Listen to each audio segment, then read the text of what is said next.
And hello, all my fellow nerds out there. This is Oracle Nerd Richie, and welcome back once again to Hello Charlotte Heaven's Gate. Also, I found out that the game was called Heaven's Gate. I titled it Heavenly Gate in the first part. Oops, my bad. But we're gonna continue where we left off, and I am very excited to read this to see where this story goes at the very least. Hmm. In the land of eternity, there lived a scientist. Exiled from her homeland for heresy against her beliefs, she decided to travel around the world to see all its wonders. She saw civilizations rise and fall, stars explode, and new forms of life come into existence. After thousands of years of wandering, she began to grow weak in her limbs. She walked and walked until she stumbled and fell down to the ground. There she lay for days, unable to get up on her own. People passed by. Some asked if she was feeling unwell. Some pitied her and gave her food to eat. Some gave advice on how to get back on her feet, but nobody extended a hand. One day, she felt someone lift her weakened frame up. She looked up and saw a being she couldn't quite describe, from as its form was constantly changing.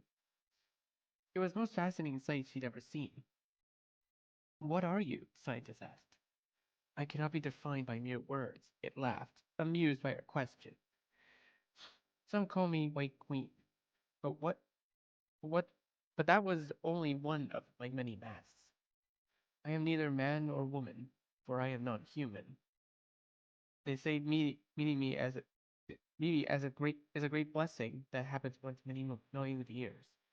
Therefore, how about I grant you one wish that being offered? Say, what do you wish for? The scientist thought of unlimited knowledge and the world's treasures and infallible health, but none of those wonders interested her any longer. Can you remain by my side? She asked, her voice growing weak as the realization that she grew tired of solitude dawned at her. Unfortunately, I cannot grant you that wish, as nothing can bind me, was the divine being's answer, and the scientist hung her head low.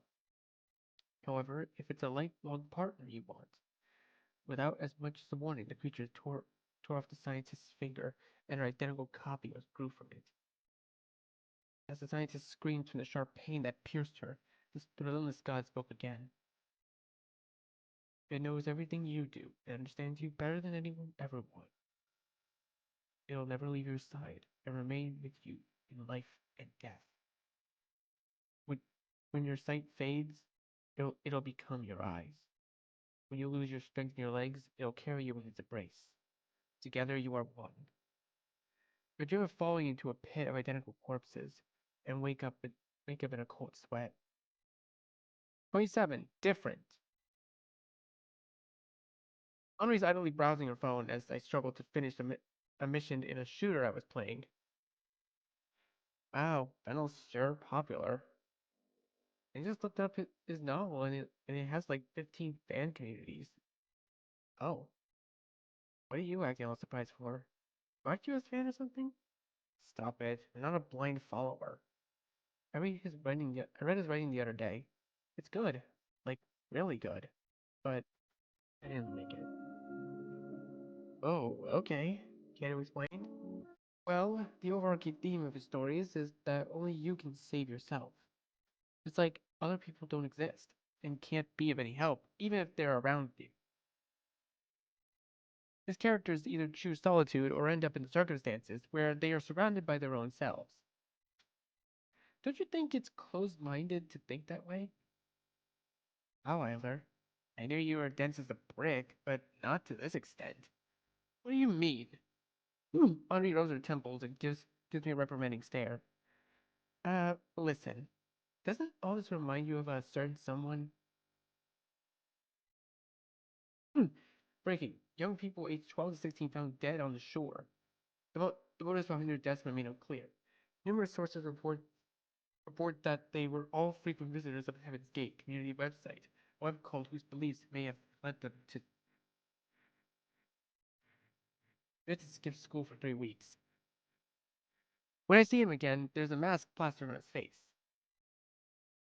Vincent Fennel is smiling. 28. Interlude. God. It's dark in the morgue. We sit on the cold ceramic floor. Felix Honecker doesn't have life long left to live. How are you feeling, Mr. Honecker? Tired. And that's nothing new, but that's nothing new. Is everyone pulling an all-nighter because of me? Yeah, even Florence didn't hold back on soap. Felix sighs. Even though I did nothing to deserve this kind of treatment, you all choose to act stupid. What are you sulking for, idiot? You'll see me tomorrow. That person won't be you. I doubt anybody would notice the difference. It's not like I did anything remarkable during my lifespan. You gave a shit about me. Although you gave a shit about everyone. Just like Henry. Before he fell ill. It's unfair. We both know I am a copy. First, Mr. Honecker tells me it's okay to care, then he complains when I do. Which is it? Do you believe in God, Bennett? No. Henry Henry Huxley isn't someone that's shallow as shallow as that. I see. Then it must be for the same for me too. Mr. Honecker, I won't make friends with you the next time we meet. It's a promise then. 29. Exams. Exams are stressful, but they're nothing I'm unprepared for. I've always, After all, I've always been a diligent student. I get paired with Henri during the language exam, and we pass with flying colors. Vincent, however, remains distant as ever. For the past month, we haven't gone to talk. At all. I wonder what he is thinking. How disappointing. I can't seem to find any topics to discuss with you either. No, Vincent's not that petty. The very fact that you thought of me like that makes you the petty one. The truth is yours, imaginary Mr. Fennel. I understood that the way I use words impacts people around me, so I decided to distance myself from people who are easily influenced. More plausible. But doesn't that mean he thinks very little of me? There's no guarantee that we'll keep in touch after graduating either. I can't shake off the feeling of frustration welling up and end up losing sleep at night. I'm so anxious that I decided to discuss it with Henri. She likes food, so I lure her in by inviting her to a cafe. He wrote what? Henri stabs a cherry tomato on her plate. It makes a popping sound at first. Maybe telling her that wasn't a great idea after all. What if he's a cult leader? I want to talk to him again. Besides, he only helped copyright the text. It's not like he is involved himself in their activity. Your moral compass just did a complete 180 right now. Listen, I'm sure he understands the weight of his actions. His current isolation must be just damage control. Are you sure he's not just a control freak who enjoys having power over others? God, Henri, are we talking about the same person here? He's the most tactful person I know. He wouldn't. If you committed that because he told you your imaginary world will become real, don't come crying to me. You can't cry if you're dead, Miss Warhol. Anyway, Fennel's dangerous, okay? People like him harm others without even realizing it. That accident confirmed it. If he's a writer, he should take full responsibility for the messages he's communicating. And don't go, it's their own fault on me. But it is. Everyone has their own brains. If they decided to self-destruct after hearing they're in a video game, then they were already predisposed to it. They just saw the cult site and bam, confirmation bias activated. They wanted a motive. They got it. I would never end my life just because I stumbled upon some creepypasta on the internet. Oh dear. That's a low blow. It would take more than that, like mother's death, or my own health deteriorating to the point where I start hurting others. Then hey, stop it. I'm sorry. I don't think I'm completely right either. Circumstances are different for each individual's case. I know that. I'm just worried about him. Knowing Vincent, he'll never talk about himself, which is okay with me, if that's what he wants. But I keep ignoring this. What if he? What if? I think of running on the field. Children are laughing, illuminated by the sun. Hmm. People like that don't live long. Fine, I get it. Talk to him when you get a chance, okay?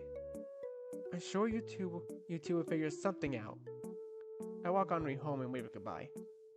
When I see Vincent next time, what should I tell him? No matter what I say, I find myself afraid of hearing his answer. 30. Graduation! This sounds like it could be the end. I don't know. The graduation day finally comes. Time sure flies. Charlie, over here. Whoa! Oh, okay, wait, hold up. She looks amazing. What the heck? I mean, well, yeah, it's graduation day. You have to look nice, but like, I wasn't expecting a long white dress. That looks awesome. Who? Look at him. Wait. Actually, the way Charlie looks right now kind of reminds me of Claude from Black Butler. He kind of reminds me of that a little bit. Like, quite a lot. The yellow eyes kind of like print that image in. Like, compare him, like stand him next to Claude Faustus, and you'll see what I mean. I think that's his name in Black Butler. I could be wrong. Anyways.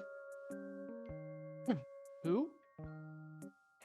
Hello? Do you really not recognize me? I think you just aged by 9 years. Oh, okay, seven. Please don't kick me, Miss Warhol.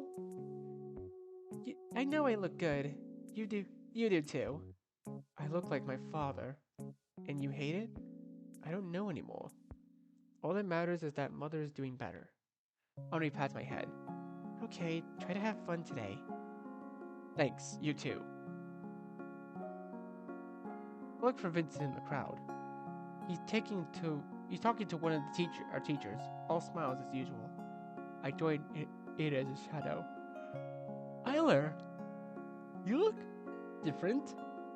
You look tired. Do I? Well, I suppose I'm not really fond of long ceremonies. Is Miss Warhol not with you? She's participating in a photo shoot with the other girls. I ran away as soon as I saw the camera. Vincent laughs, visibly amused. And it's too stuffy in this suit. I have to agree. But there's nothing much we can do about it, right? Yeah, I just want it to be over soon. By the time we get to the rented conference hall, it's already evening. The banquet doesn't interest me, but I already paid for it, so I stuff myself full of random appetizers. Vincent's dissecting a steamed carrot with the precision of a surgeon at a nearby table. He seems bored. The moment I decide to approach him, he's engaging in a conversation with someone else. Too bad. I decide to look for Henri and find her surrounded by girls on the floor below. She looks like she's having fun, so I leave her to it. It dawns at me that out of all the people in class, I only managed to become somewhat friendly with 2. With the rest, I don't really have anything to talk about, unless it's homework. Maybe it's for the best if we forget each other's names after we all go separate ways. In a corner of my eye, I see Vincent leaving the hall. You're leaving? Just walking outside. It's a bit noisy in here. Oh, right. It doesn't look like he's going to come back. See you later, then. See you. Crap, his coat is still here. When I run out of the building, Vincent's nowhere to be seen. I jog a bit up the main road until I spot a familiar silhouette. Oh no, wait. Your coat. Oh, thank you. You needn't have run. I would have come back for it later. It didn't seem like it. Vincent covers his mouth with his hand, hiding the surfacing emotion. Is that so? Mind if I walk with you for a bit? Sure. We walk in silence. There's too much on my mind, but I can't Can't put any of it into words. Somehow we ditched the prom night without really planning to. I don't think anybody's going to look for me today anyway. We reach a viewpoint on a hill. It's the highest platform in the old town. Vincent is panting lightly, exhausted from climbing the stairs. It's pretty high up here, isn't it? I'm not fond of high places. It feels all too familiar for some reason. I feel sick. I like them though. I like them though. Even the air here feels cleaner. Vincent leans over the fence and inhales the night air. Being above everything, leaving all the noise and commotion down below. Do you feel the same? No. I feel like I could fall down any second. I see. Oh, are you alright? I crouched down, my head spinning. I'm not alright. It's like we've been here forever before. Yeah, it's not the same. You you never talk about anything else that really matters, do you? Always all smiles and big talk. Talking, talking, talking, yet nothing you say ever has any real weight to it. I'm sick of your smiling face. What? Ah, I see. Should I say what you want to hear then? Or agree with everything you say, like you always do? What? My personality has nothing to do with this. Does it? I like to believe that you're as much of a control freak as I am. No matter how much others worry about you, you decide to shoulder everything on your own. That's because of how my mother is. That's because I don't want to be a burden. But for you, it's all about your image. But if I asked for help, would you provide it? You, you? At the very least, I'd listen to what you have to say. You just don't trust me enough. You don't trust anyone. Fitz's eyes gleam with ice. The only one who sees the problem in it is you, Eiler. You're not the solution to my problems. Neither am I to yours, even though you seem to think otherwise.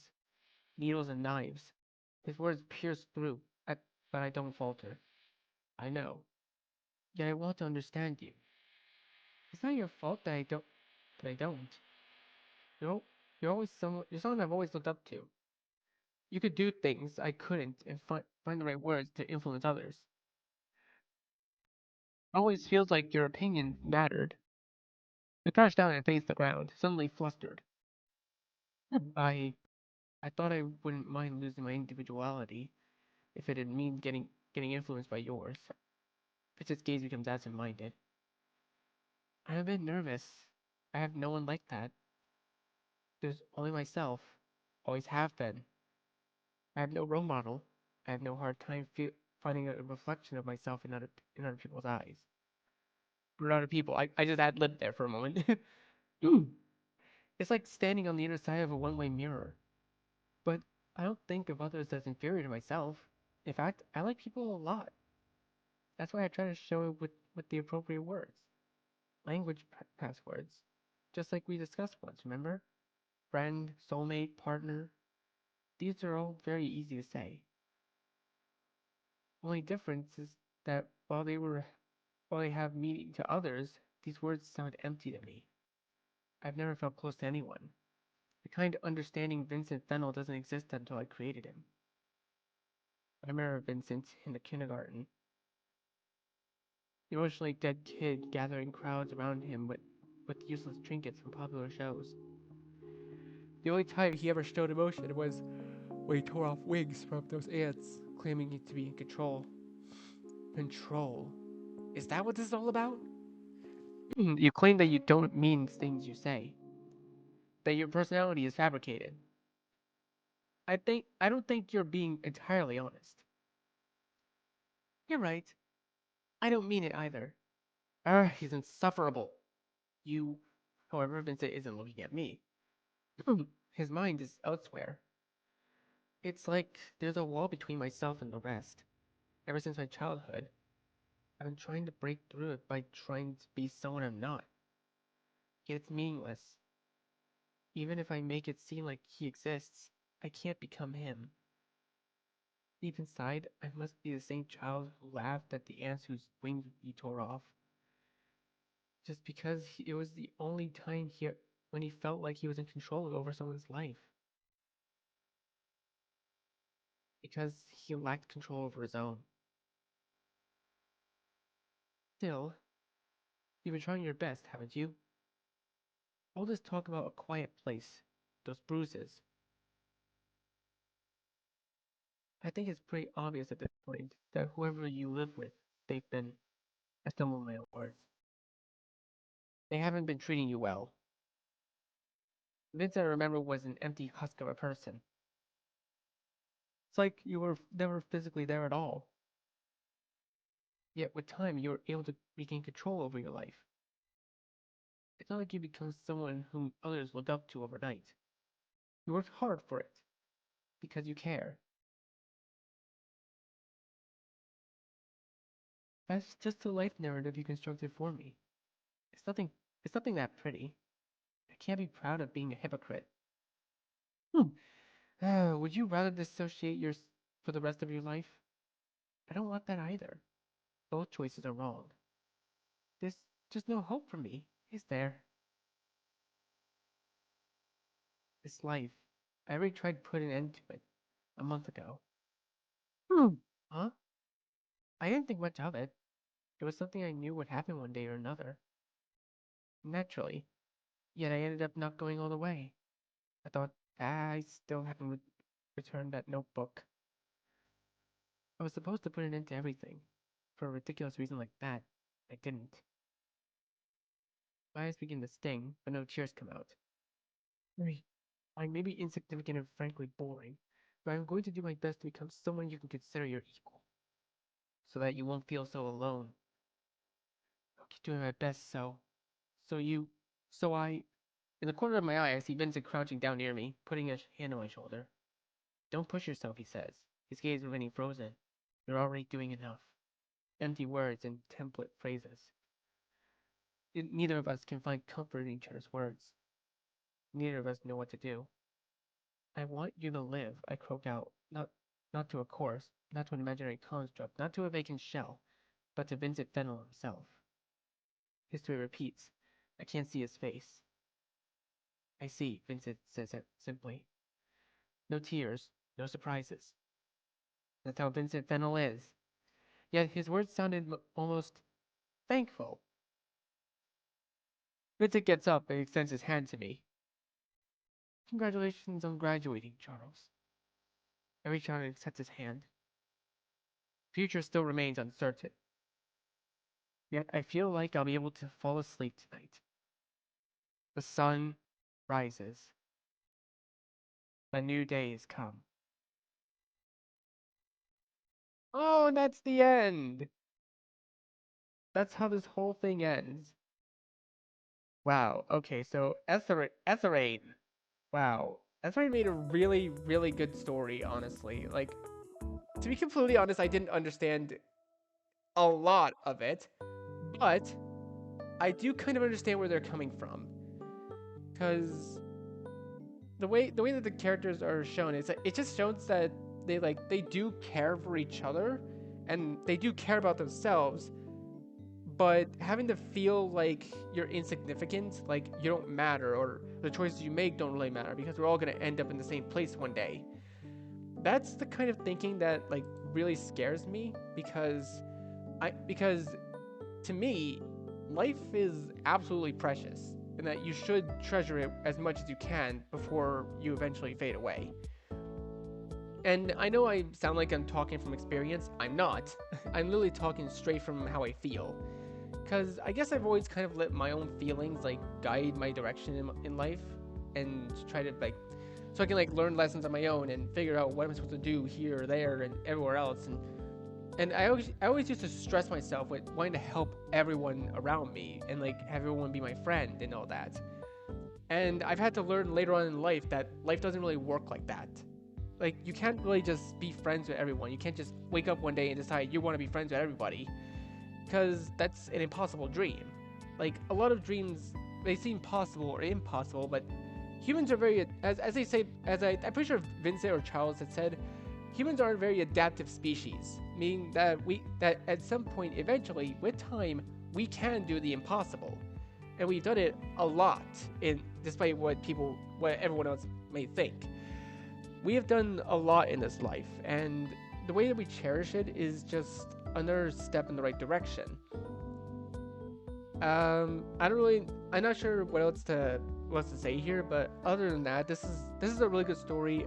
Etherain, please keep making content the way you do. It is really good. And also, I want to mention that I found out that this game here is actually supposed to take place in an alternate universe with the Hello Charlotte characters. So it was actually recommended that you play Hello Charlotte first, or you can probably go and watch my video of Hello Charlotte. It's right there in the top right corner at some point in this video. I don't know when.